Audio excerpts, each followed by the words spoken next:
En otras ocasiones ya os he dicho que yo considero, y creo que no es una opinión mía, sino que es una opinión de la enseñanza de la Iglesia, yo considero que los movimientos son las medicinas para el momento presente.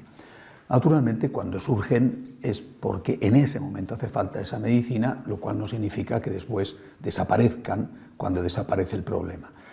Entre otras cosas porque hay problemas que, aún surgiendo en un momento concreto, duran, no digo siempre, siempre es muy largo, pero duran muchísimo tiempo. Viendo así, digamos, esta teología de la vida religiosa, de la vida consagrada, de los movimientos, bueno, llamémosle como sea, ¿no? La historia de los carismas, como la intervención del Espíritu Santo para hacer frente a los problemas nuevos que va surgiendo, las medicinas para curar o hacer frente a las nuevas enfermedades, es importante, viéndolo así, entender cuál es el problema. O sea, si no tenemos una visión histórica de la realidad, es decir, si pensamos que todo es una especie de eterno retorno, que no hay historia, que no hay pasado, presente y futuro, sino que todo es un devenir que más o menos siempre vuelve al mismo sitio, no entendemos el por qué el Espíritu Santo nos ha hecho surgir. Por eso, para nosotros es muy importante entender qué está pasando, porque solamente entendiendo qué está pasando podremos entender qué es lo que el Espíritu Santo quiere de nosotros. Nacemos, no solo nosotros, evidentemente, nacemos para dar una respuesta a un problema. La Madre Teresa no funda las misioneras de la caridad en Suecia. Entre otras cosas, no estaba en Suecia cuando las funda, obviamente. Y si hubiera estado en Suecia, el Espíritu Santo seguramente le habría mandado fundar otro tipo de institución. Si funda las misioneras de la caridad, las funda porque ve los moribundos en las calles de Calcuta. San Juan Bosco no funda los salesianos en Nueva York, funda los salesianos en Turín porque ve el problema de los niños abandonados, de los niños sin escolarizar en las calles de Turín. Nosotros, para saber qué tenemos que hacer, qué espera el Espíritu Santo, la Iglesia de nosotros, tenemos que saber cuál es la situación ahora. Por eso, en esta primera conferencia quiero hacer un balance, un análisis de algunas de las cosas, obviamente imposible hacerlo completo y aún así es muy largo, de algunas de las cosas que han sucedido en la Iglesia, en el mundo, pero particularmente en la Iglesia en este último curso, desde que nos vimos el año pasado. Es decir, tomar un curso, tomar un año, es muy poca referencia para este objetivo de qué tiene que hacer una institución, cuál es la misión por la cual el Espíritu Santo ha hecho nacer esa institución. Tomar un año es realmente muy poca cosa. Pero al menos tomamos el pulso a la realidad y vemos desde esta realidad qué es lo que nosotros tenemos que hacer en nuestro aquí y ahora. Bueno, después, el año que viene, al siguiente iremos igualmente tomando el pulso a la realidad, aunque naturalmente la línea general no se modifica mucho. Yo algunas notas que he tomado. La primera, viendo un poco lo que ha hecho el Santo Padre, se ha continuado en la Iglesia con la lucha contra la pederastia. Creo que este es un punto característico de todo el pontificado de Benedicto XVI, que hizo eclosión, hizo explosión en el año 2010, cuando al Papa los medios de comunicación, probablemente en manos de la masonería, o por lo menos muy influidos por ella, New York Times, BBC, los diarios y las televisiones progresistas del mundo, la CNN, etcétera, intentan implicar a Benedicto XVI no en un caso personal de pederastia, no, sino en un caso de, digamos, de omisión de responsabilidad o de colaboración o de no hacer las cosas que tenía que hacer con respecto al menos a 2 sacerdotes pederastas. Bueno, esto fue un año muy difícil, pero eso sirvió también para que la Iglesia, con el Papa a la cabeza, se pusiera, digamos, al frente de la lucha contra la pederastia. Ha reclamado la Iglesia que esto no lo haga solo ella, sino que lo hagan también otros que evidentemente no lo hacen, al contrario. En este año, en este curso, se ha sabido que aquella causa presentada en un tribunal de Estados Unidos contra Benedicto XVI, en aquel caso había 2 casos, ¿no? Un sacerdote alemán, un sacerdote norteamericano. El sacerdote alemán afectaba al Papa de cuando era arzobispo de Múnich, por tanto antes de ir al Vaticano, mientras que el caso del sacerdote norteamericano afectaba al Papa de cuando era prefecto de doctrina de la fe. Bueno, el caso del sacerdote alemán, el propio abogado de la supuesta víctima de ese sacerdote norteamericano, retiró la demanda porque sabía que el juez iba a rechazar la acusación contra el Papa. Bien, bueno, esto ha quedado en nada, porque era una campaña programada para hundir a Benedicto XVI, para forzar su dimisión o para algo peor, que era conducirle, delicado como está del corazón y con la edad que tiene, conducirle a las puertas de la muerte. Ha quedado en nada, pero, repito, ha servido para que en la Iglesia en su conjunto se tomen medidas muy serias con el tema de la pederastia. Creo que esta ha sido una de las características del año. Ligado a esto, aunque no ha sido mediante una comunicación, un documento, etcétera, si ha sido mediante la praxis, se está intensificando la reforma del episcopado. Reforma tanto de cara al proceso de los que son nombrados obispos, como de cara a la purificación de destacados o algunos miembros del episcopado. No voy, por supuesto, a enumerar todos, ¿no? Pero creo que algunos han sido suficientemente significativos en este curso. Un arzobispo italiano, en Italia ha habido varios casos, quizá este ha sido el más llamativo, un arzobispo italiano destituido fulminantemente por estar, siempre hay que decir supuestamente, porque, bueno, pero digamos que supuestamente o posiblemente implicado en relaciones con la mafia. Un arzobispo de Eslovaquia, de Eslovenia, también por algo parecido. Un ex arzobispo de ese mismo país, nada menos que de la capital, Ljubljana, que ha sido obligado por el Vaticano a abandonar el país porque se ha descubierto que tenía un hijo. Un arzobispo argentino cuya foto sale en noticia, ¿no? con una señora inmediatamente destituido. Bueno, yo creo que, insisto, el Benedicto XVI se ha tomado muy en serio, por lo menos en lo que de él y de los organismos vaticanos depende, la lucha contra la pederastia y la lucha por la reforma moral de los elementos más significativos de la Iglesia. También ha habido en este orden algunas cosas referentes a dirigentes de movimientos, pero así como esto quizá fue más llamativo el año anterior o el anterior, en este caso yo creo que este curso lo más significativo ha sido la purificación de algunos miembros destacados, o por lo menos conocidos del episcopado, que han sido retirados de su puesto porque en una cosa o en otra no estaban dando el ejemplo debido, bien sea por motivos económicos, por motivos doctrinales o por su comportamiento moral. Bien. Otro elemento que creo que está siendo todavía importante dentro de lo que ha sido este año, ¿verdad?, ha sido la reforma bancaria. La reforma bancaria emprendida por el Vaticano, hablo de la reforma bancaria de su banco, de lo que se llama el IOR, Instituto para las Obras de Religión. La reforma bancaria está siendo un asunto no fácil, no fácil. De momento el Banco del Vaticano, el IOR, ha solicitado de la organización que da este tipo de documentos, de acreditaciones, que se le considere un banco limpio, es decir, un banco que ni se presta a blanquear dinero del narcotráfico ni colabora con organizaciones terroristas. Bueno, el informe emitido hace como un mes más o menos por esta institución, sobre 45 puntos, consideraba al Banco del Vaticano aprobado o sobresaliente en 22 sobre 45, y en 23 o era suspenso o era semisuspenso. Bueno, pero de esos 45 puntos, sobre todo había 16 que eran los verdaderamente importantes. De esos 16, 9 han sido aprobados y 7 no han sido aprobados.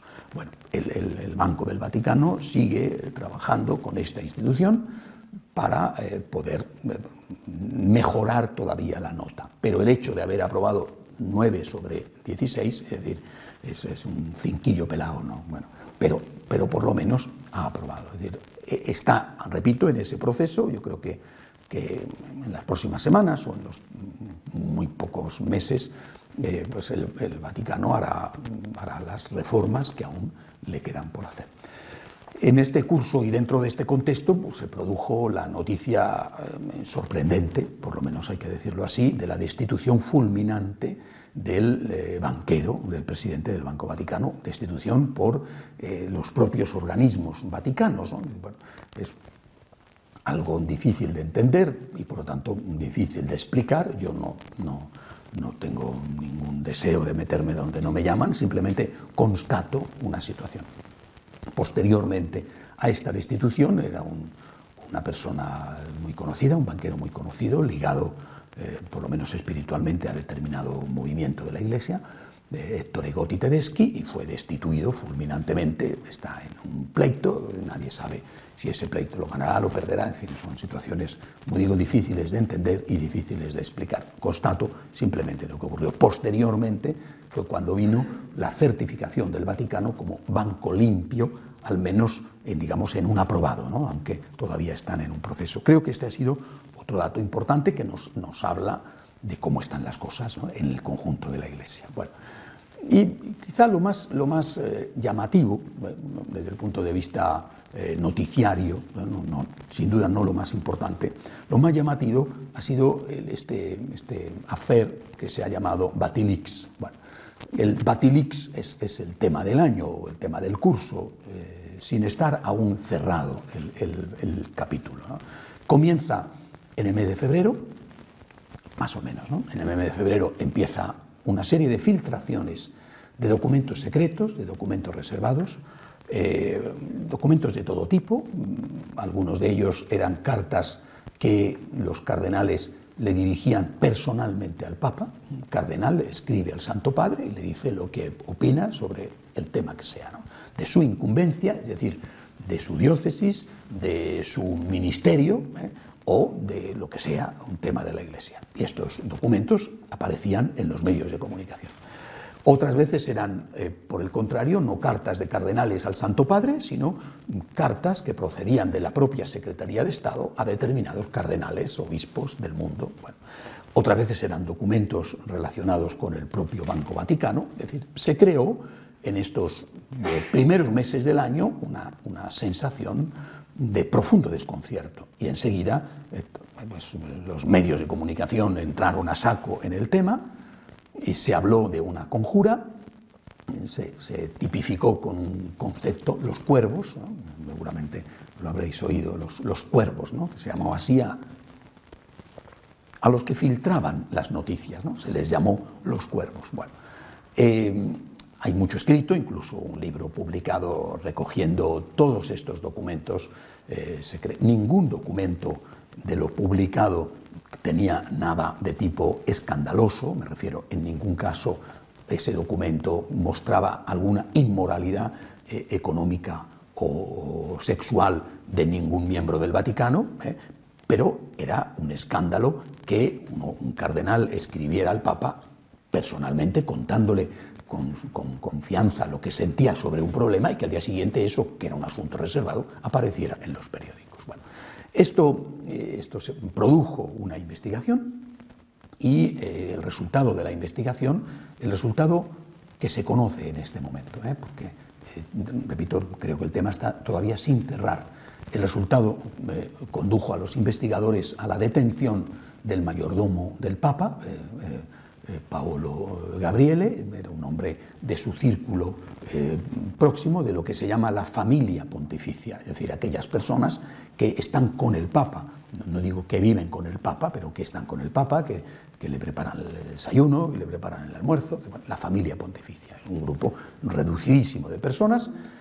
La investigación condujo a este mayordomo, se le descubrieron un conjunto de documentos que él no tenía por qué tener, que aparecían, debían de estar encima de la mesa del Santo Padre y que él se hacía con ellos. Bueno, el mayordomo ha confesado, recientemente ha pedido por escrito perdón al Santo Padre y ha dicho que él ha actuado siempre solo, es decir, que ha sido él el único implicado en la trama de revelación de estos documentos secretos. Esto es lo que el mayordomo ha dicho. Bueno, yo creo que todos sabemos cómo funciona un juicio y cómo funciona el derecho a la legítima defensa y todo lo demás. Yo, como comprenderéis, no me voy a poner, porque tampoco tengo datos para decir si es creíble o no la versión del implicado, del acusado. Bueno, esto a mí no me compete. Os comento simplemente lo que hay. Se creó una comisión de tres cardenales ya jubilados, presidida por un cardenal español, el cardenal Herranz, perteneciente al Opus Dei, y esta comisión también recientemente ha elevado al Papa sus informes. Ha sido la semana pasada o hace 2 semanas cuando le ha presentado al Santo Padre sus informes. Esa comisión ha trabajado entrevistando a un gran número de personas y junto a esto se han producido filtraciones de quién podrían ser los colaboradores del mayordomo. Bueno, esas filtraciones apuntaban a personas muy próximas al Papa, pero el propio Vaticano las ha desmentido. Como las ha desmentido el Vaticano, no hay una información oficial, pues yo no voy a decir ni siquiera el nombre de las personas, que por otro lado el que tenga interés puede verlo en cualquier medio de comunicación, haciendo un poco de hemeroteca. Simplemente os comento esto. ¿Esto qué ha supuesto?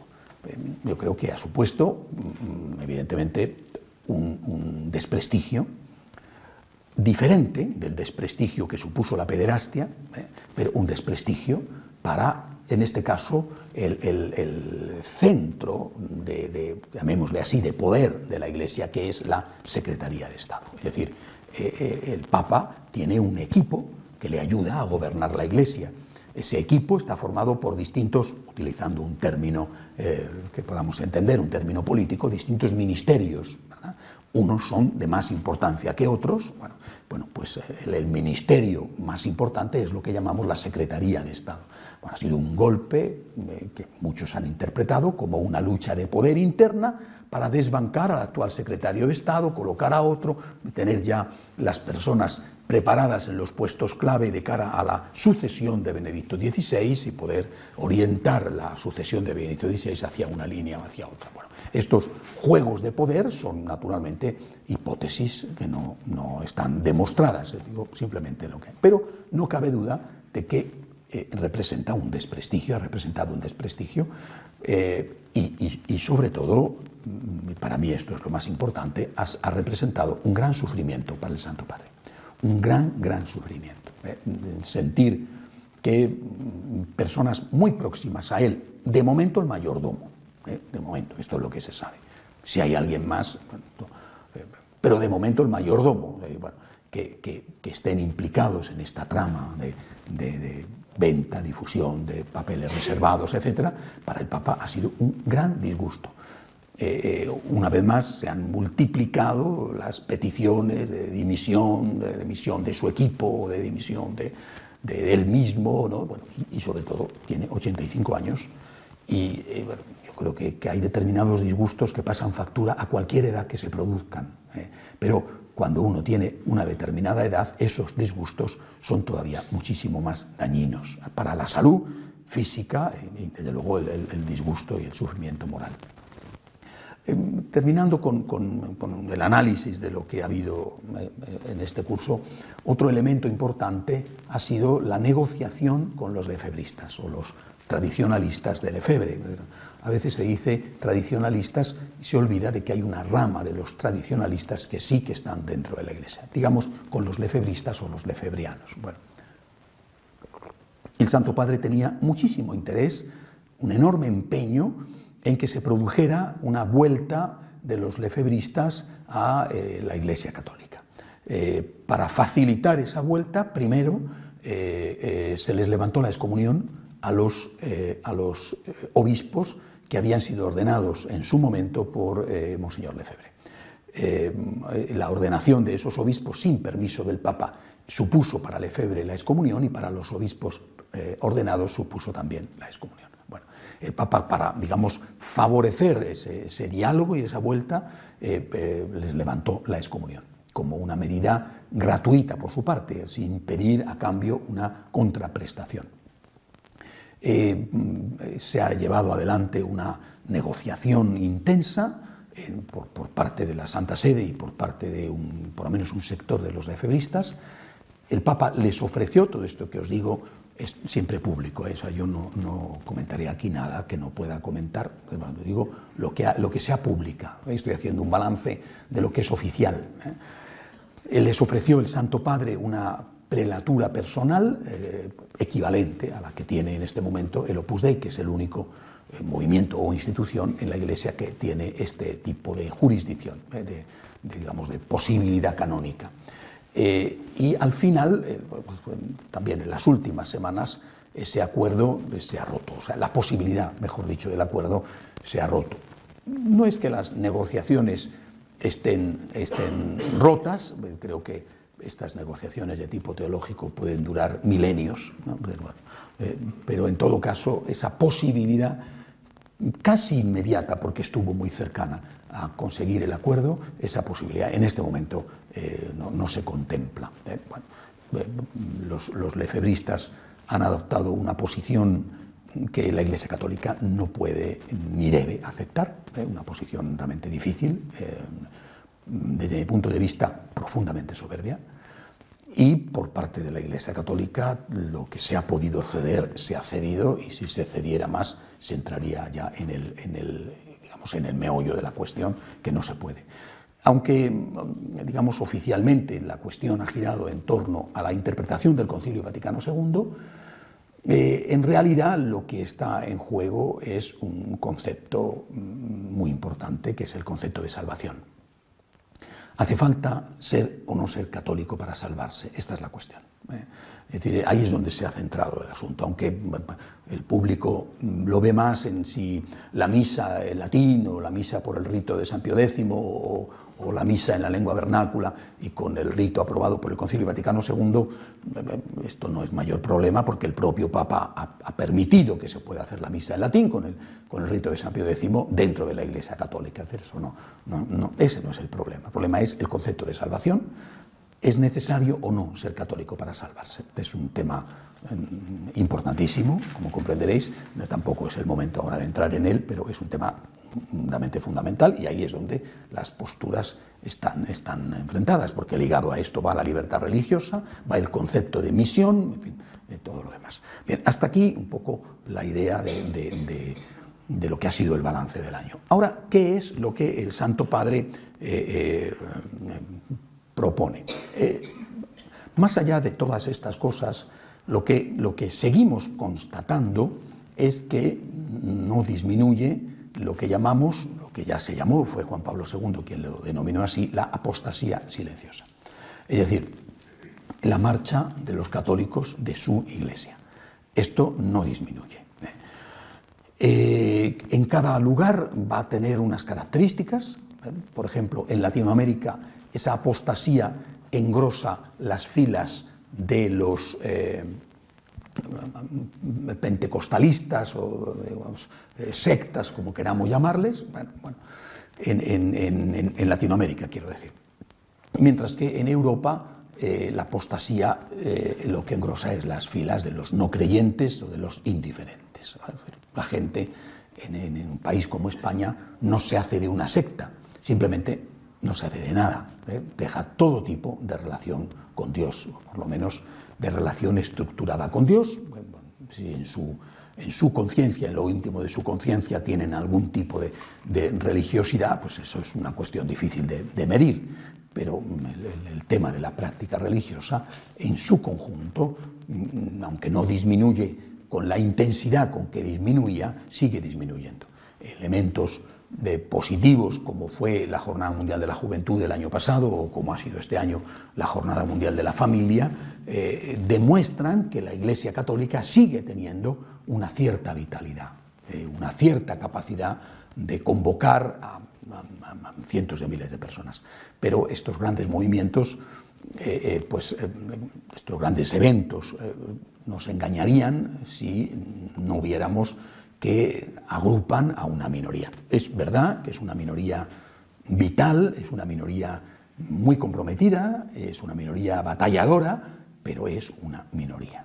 Datos por doquier que aparecen confirman esta creciente apostasía.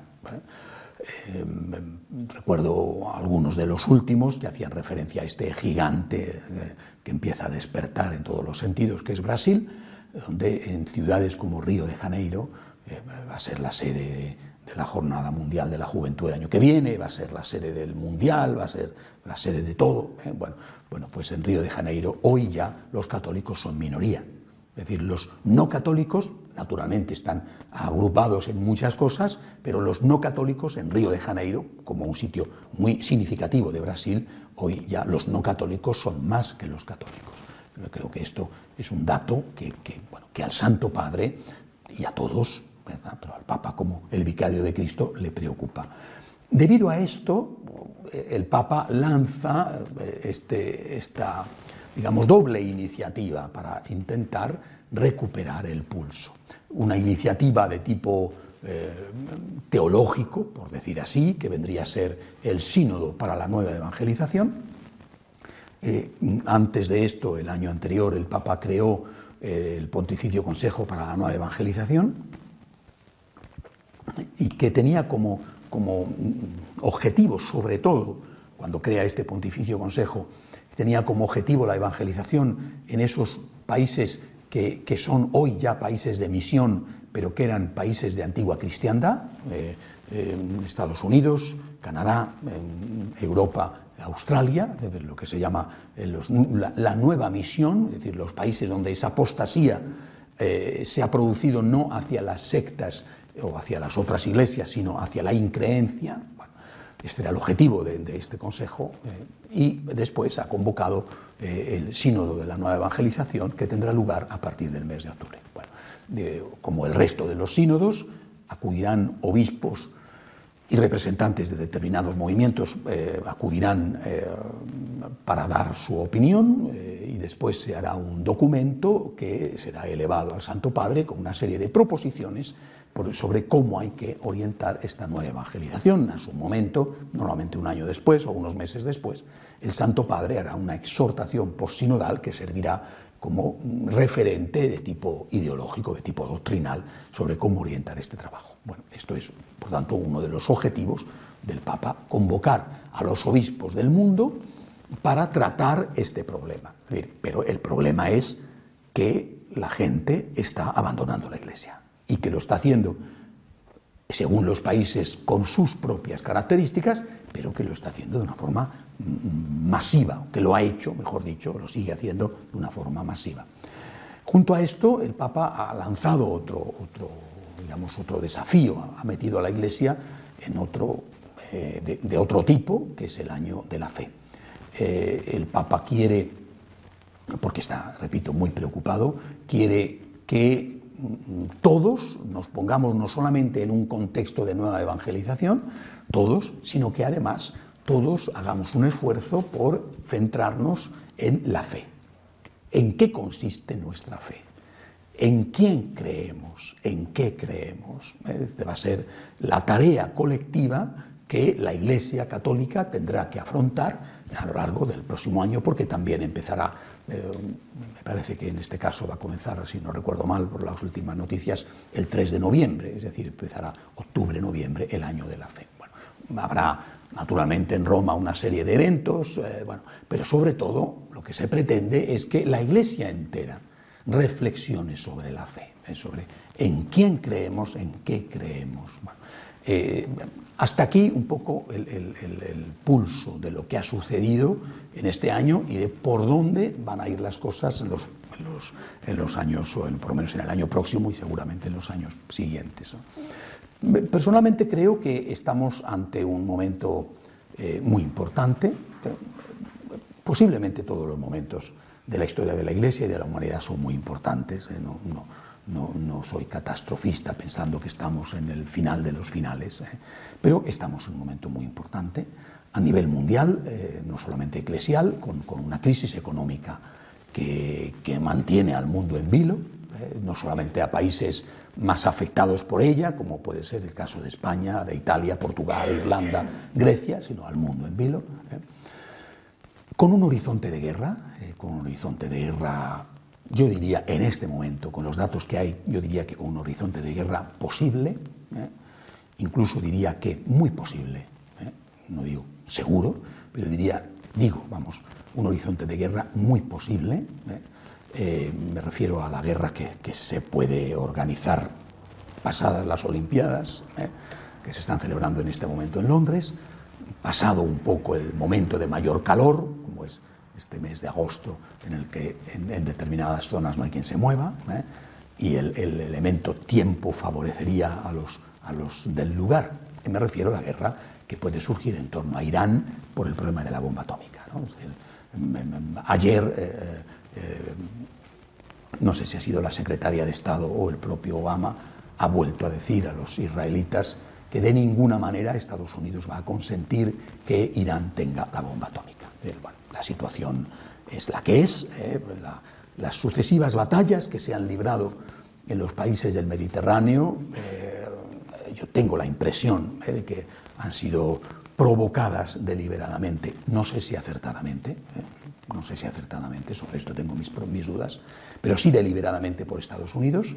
El discurso de Obama en la Universidad del Cairo hace un año fue el pistoletazo de salida, después una circunstancia fortuita como fue la inmolación de un vendedor en las calles de Túnez generó la primera revuelta. A Túnez le siguió Argelia, le siguió Libia con la guerra de Libia, donde intervino explícitamente la OTAN con los bombardeos. Le siguió Egipto, como sabéis, bueno, más o menos a la par, ¿no? Y en este momento está la situación en Siria, ¿no? Bueno, Estados Unidos acaba de decir que va a autorizar intervenciones armadas en Siria. Por tanto, de nuevo estamos ante la misma escena que se repite después de lo que ha pasado, sobre todo con Libia, ¿no? Bueno, crea una situación de gran incertidumbre. No son pocos los analistas que dudan de que esto haya sido acertado, porque el resultado de derribar o de quitar a determinados dictadores puede ser el colocar a otros que todavía pueden ser peores, como determinados movimientos fundamentalistas islámicos. En todo caso, Israel está seriamente preocupada, y con razón, por los avances en energía atómica de Irán, y al final todo parece que es una cascada de fichas de dominó para acercarse a Irán y dejarla más o menos aislada, bueno, teniendo en cuenta el apoyo de Arabia Saudita, en este caso indirectamente a Israel, porque no puede consentir tampoco Arabia Saudita que Irán tenga la bomba atómica y ellos. Es decir, es un problema de geopolítica que abre un horizonte que está ahí, pero no reconocerlo es, insisto, negar la realidad.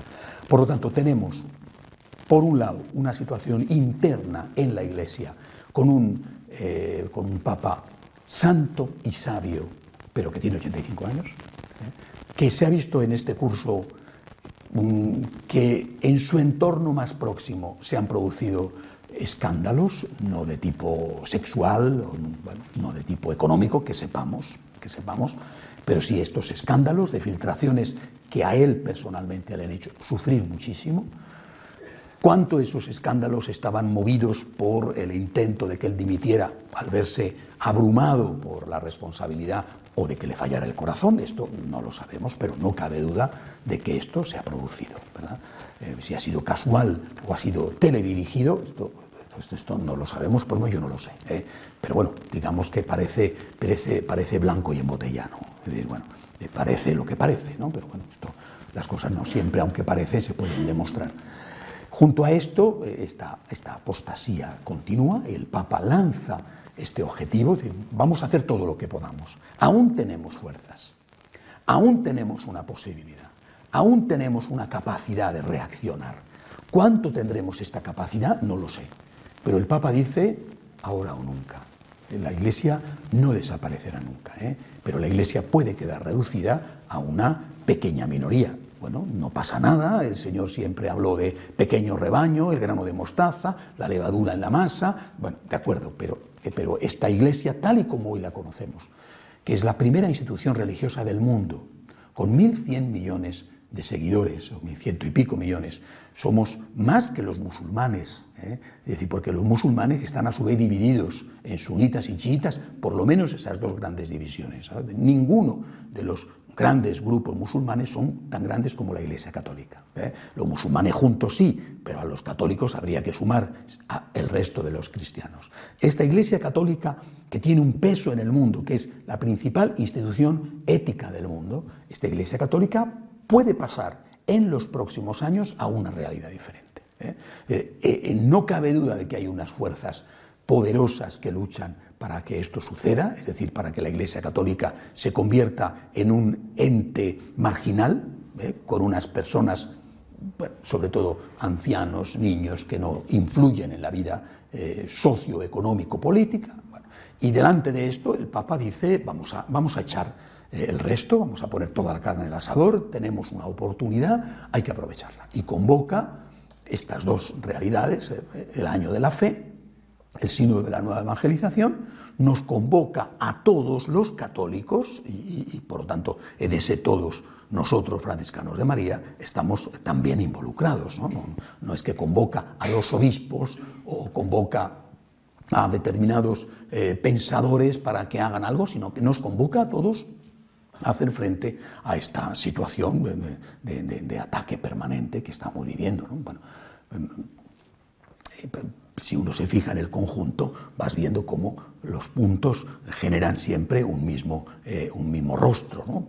El caso de Estados Unidos, donde si no hay modificaciones en la ley, que puede haberlas, si no hay modificaciones en la ley aprobada por Obama, con colaboración de una católica, que es la ministra de Sanidad, pues tendrán que cerrar todas las empresas católicas o cuyos dueños sean católicos y tendrán que cerrar todos los colegios católicos porque Obama obliga a todos los empresarios a que paguen un seguro que supone costearle al empleado el aborto mediante la píldora abortiva o la anticoncepción.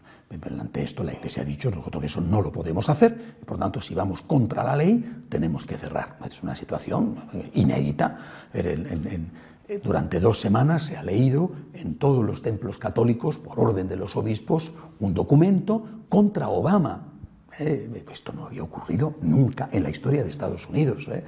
Si tenemos que remontarnos atrás, hay que remontarse a la orden que da el Papa Pío XI para que en las iglesias católicas alemanas se lea un documento contra Hitler, cuando ya está Hitler en el poder, o la orden de ese mismo Papa que en las iglesias italianas se lea un documento contra Mussolini, cuando ya está Mussolini en el poder. Es decir, la Iglesia tiene en su memoria reciente cómo ha sabido enfrentarse con los dictadores de turno. Pero claro, poner a Obama al nivel de Hitler y de Mussolini es una situación inédita. Naturalmente han reaccionado 1.200 anuncios en los principales medios de comunicación norteamericanos, costeados, entre otros, por Bill Gates o Microsoft, para atacar a la Iglesia Católica y desprestigiarla todo lo que pueden. Estamos en una lucha de este conjunto de poderosos del mundo que quieren, insisto, reducir a la Iglesia Católica a un resto que no les moleste en sus planes, en el fondo planes antihumanos, ¿verdad? El Papa dice, nosotros tenemos como gran fuerza la oración y tenemos que ponernos en pie de guerra pacífico para en determinados sitios hacer lo que hay que hacer, como llevar al presidente Obama a los tribunales, leer públicamente en las iglesias cosas contra él, bueno, es una cosa inédita, o lanzarnos a esta nueva evangelización. Este vendría a ser el balance de lo que yo creo que ha pasado en este curso y de lo que nos espera para los meses próximos. Después iremos viendo qué es lo que nosotros, franciscanos de María, tenemos que hacer en esta situación en que vivimos. Hacemos un momento de oración y silencio.